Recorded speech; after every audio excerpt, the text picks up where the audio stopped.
It wasn't in some dusty old book or ancient scroll where the breakthrough finally happened. It came from something much simpler. Pure, stubborn observation. After a night tossing and turning, my mind racing, I came back to the locket. This time, I didn't see it as a puzzle of words and symbols.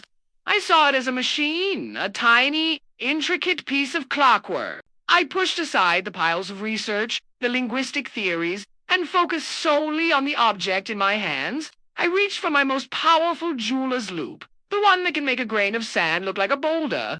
I cranked up the magnification, scanning every millimeter of the metal surface until the grain looked like a landscape from another world. And that's when I saw it. It was hiding in plain sight, right near the curve of the heart's shoulder.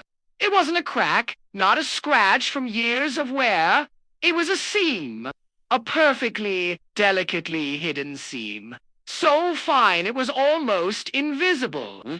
It followed the contour of the locket's body, right where the main part met the back panel, the panel with all those mysterious symbols. A jolt went through me. The symbols weren't the code. They were a distraction. They were a false bag. My breath caught in my throat.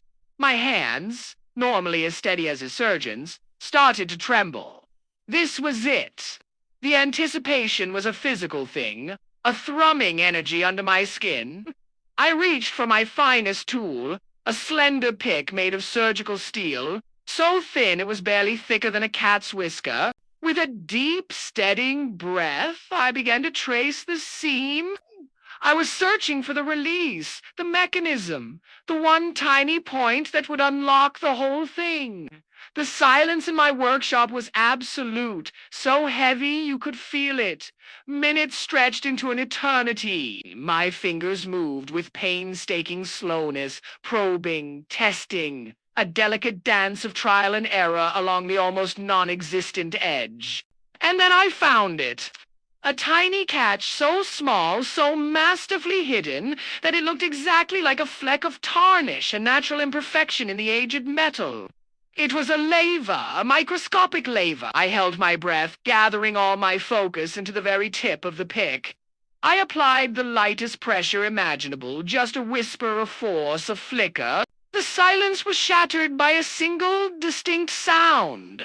A click. It wasn't loud, but it was clear and musical, echoing in the stillness. But the panel didn't swing open on a hinge like I expected. No, this was far more clever. It swiveled. The entire back panel rotated outward like the door of a tiny, intricate safe, revealing a shallow compartment lined with velvet. The velvet was a deep, faded crimson, the color of old wine. It was pressed flat and stiff by the passage of time, a silent witness to whatever it had been guarding. And there, resting in this secret cradle, was a single precious item. It wasn't a gem, not a lock of hair. It was a sliver of paper, aged to the color of honey and as brittle as a dried autumn leaf. My heart was hammering against my ribs, a frantic drumbeat of discovery. I couldn't risk touching it with my fingers. It would crumble to dust. I grabbed my soft-tipped tweezers, the kind used for handling the most fragile artifacts. With a hand I forced to be steady, I carefully lifted the paper from its velvet bed. It was tiny, no bigger than a postage stamp, and it was covered in writing. The ink was so fine, the lines so impossibly thin, they looked like they'd been spun from spider silk. Unfolding it was the most nerve-wracking thing I've ever done. Every movement was slow, deliberate, terrified of tearing this fragile messenger from the past. As the paper lay open, I saw that it wasn't a love note, it wasn't a name or a date, it was a map. A microscopic, hand-drawn map. The lines were impossibly detailed, showing coastlines, landmarks, and a single deliberate X. A wave of realization washed over me, so powerful it almost knocked the wind out of me. The locket. The locket was never the treasure. It was the key. It was the key to finding the real treasure. And now I had the map. The real adventure was just beginning.